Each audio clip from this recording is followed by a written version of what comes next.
आज हम लोग आर ओ मेंस का सिलेबस डिस्कस करते हैं।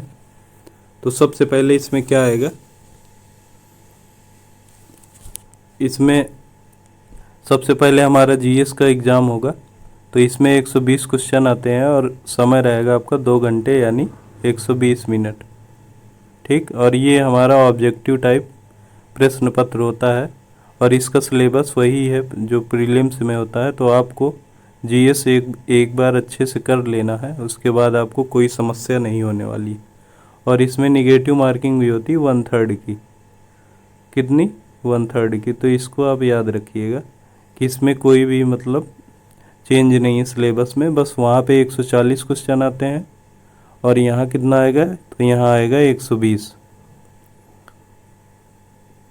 इसके बाद कौन सा पेपर, इसके बाद होता है हमारा सामान्य हिंदी एवं आलेखन का, और ये हमारा होता है सब्जेक्टिव। ऑब्जेक्टिव का इसमें कोई प्रावधान नहीं। तो ये प्रश्न पत्र होता है हमारा 2.5 घंटे का यानी 150 मिनट। ठीक, और ये हमारा होगा 100 नंबर का। और ये जो 1/3 निगेटिव मार्किंग है, तो इसमें लास्ट में 2.5 घंटे के बाद वहीं पे जब आप बैठे रहेंगे तो आपको हिंदी का पेपर दे दिया जाता है। वो नीचे अभी दिया हुआ है, उस पर हम बताएंगे कि ये निगेटिव मार्किंग कहाँ पे लागू होगी। तो ये इतना हो गया। तो सामान्य हिंदी आलेखन में क्या होगा, क्या क्या आएगा आपका, तो जैसे एक गद्यांश दिया होगा।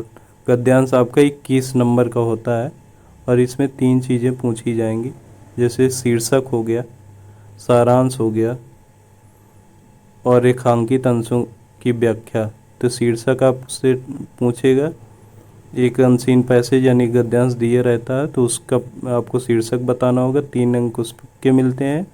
और दिए गए गद्यांश का सारांश बताना होगा, ये 6 नंबर का होगा।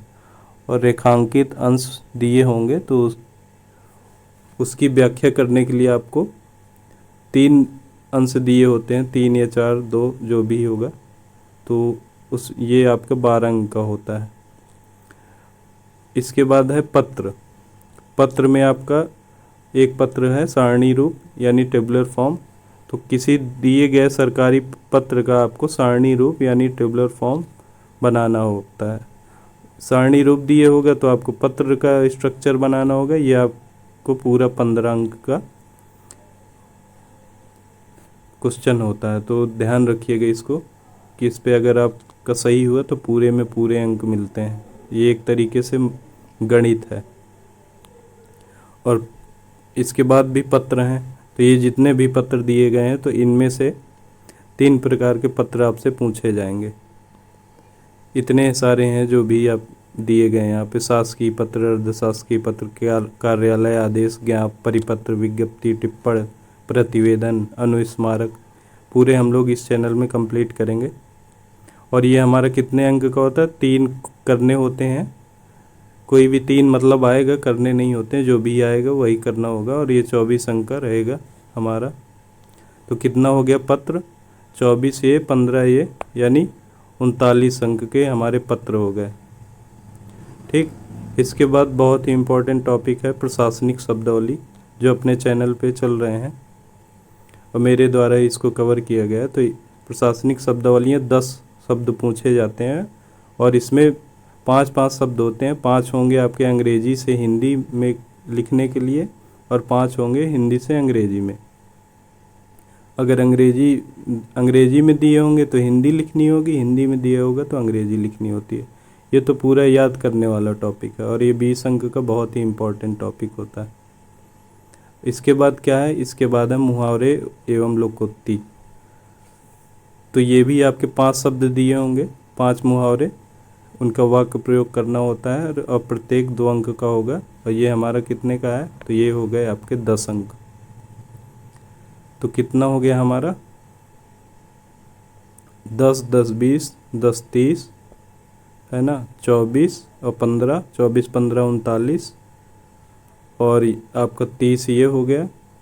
तो जाके कितना हो गया, 30, 39, 69 और 21 यानी 80 नंबर का आपका ये हो गया। इसके बाद क्या है, कंप्यूटर हमारा आएगा कितने का, ये आएगा अब हमारा 10 अंक का। ठीक है, तो इसमें 5 प्रश्न दिए होंगे, ये भी डिस्क्रिप्टिव होता है। तो जैसे पूछ लेगा सीपीयू क्या है, तो आपको पूरा हिंदी में एक्सप्लेन करना होता है और प्रत्येक 2 अंक का होगा। तो इस तरीके से ये हमारा कंप्यूटर 10 अंक का आएगा। ये भी हम लोग अपने चैनल पे ही कवर कराएंगे। और इसके बाद क्या है कि 2.5 घंटे के बाद वहीं पे हम लोग बैठे रहेंगे, तो 5 मिनट के बाद हमें दूसरा पेपर मिलेगा। इस पे लागू होगी निगेटिव मार्किंग, वो भी 1/3 की। तो ये सामान्य ज्ञान एवं व्याकरण, ये ऑब्जेक्टिव टाइप क्वेश्चन होगा। और ये सभी जितने भी अभी ऊपर बताया गया, तो ये सब्जेक्टिव है, यानी पूरा डिस्क्रिप्टिव, यानी लिखना पड़ेगा आपको। तो इसमें कितना हो गया, हिंदी में 30 प्रश्न आएंगे और ये प्रत्येक 2 अंक का होगा और 5 टॉपिक होते हैं इसमें ना। ये 1/3 होगी, यही निगेटिव मार्किंग ऊपर दी गई है। तो 5 टॉपिक में क्या है, तो जैसा पूरा प्रीलिम्स में है, उसमें बस प्रीलिम्स में क्या है कि पर्यायवाची ऐड हो जाती है, इसमें पर्यायवाची शब्द नहीं आएंगे। तो क्या क्या रहेगा, तो विलोम, वाक्यांश, वाक्य एवं वर्तनी शुद्धि, अनेक शब्दों के लिए एक शब्द,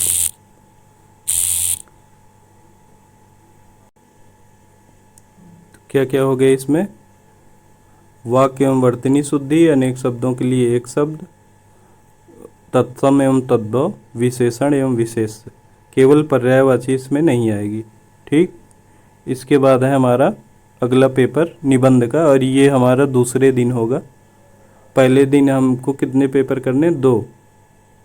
तो सब जीएस का पेपर है एक, ये वाला, और दूसरा है ड्राफ्टिंग यानी आलेखन। और उसी के 5 मिनट के बाद हमको ये 5 जो सामान्य ज्ञान और व्याकरण के होते हैं ना, तो इसका भी पेपर हमको वहीं पे मिल जाएगा।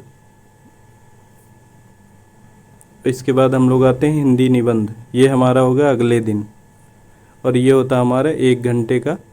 3 निबंध आएंगे और इसमें प्रत्येक निबंध हमारा 40 अंक का होता है, और ये पूरा हो जाएगा हमारा 120 मार्क्स का। तो 3 निबंधों में प्रत्येक मतलब 3 खंड होते हैं, प्रत्येक में 3-3 निबंध दिए होंगे, और इनकी शब्द सीमा कितनी होगी, 160, मतलब सॉरी 160 नहीं, 600 है ना। तो ये इसमें कौन कौन से टॉपिक हैं, तो साहित्य एवं संस्कृति हो गई, सामाजिक क्षेत्र में निबंध, राजनीतिक क्षेत्र, और दूसरे में विज्ञान, पर्यावरण, प्रौद्योगिकी, आर्थिक क्षेत्र, कृषि एवं सुधार, और तीसरे खंड में राष्ट्रीय और अंतर्राष्ट्रीय घटना क्रम, राष्ट्रीय और अंतर्राष्ट्रीय घटनाक्रम, प्राकृतिक आपदाएं, इसमें भूस्खलन हो गया, चक्रवात, भूकंप, बाढ़, सूखा इत्यादि, और योजनाएं। तो इन तीनों खंडों में हमें प्रत्येक में कोई एक सिलेक्ट करना होगा, और वो होगा हमारा 40 अंक का। तो इस प्रकार से निबंध हमारा 120 अंक का हो जाएगा। तो काफ़ी चीज़ें इसमें कवर कराई जाएंगी हमारे द्वारा, तो देखते रहिएगा। सिलेबस डिस्कस करना बहुत ज़रूरी था। तो अभी ये हमारा चल रहा है प्रशासनिक शब्दावली। अभी हम 2 से 3 लेक्चर में इसको पूरा टॉपिक कंप्लीट करेंगे। मुहावरे भी कंप्लीट कर दिए जाएंगे हमारे द्वारा, और कंप्यूटर की भी क्लास चलाई जाएगी। और ये हिंदी वगैरह ये जितने टॉपिक है ना, तो ये जल्द से जल्द शुरू किए जाएंगे। तो अगर अच्छा लगे तो प्लीज़ लाइक करिए, सब्सक्राइब कर दीजिएगा, और अपने दोस्तों में शेयर ज़रूर कर दीजिएगा। Thank you. जय हिंद, जय भारत।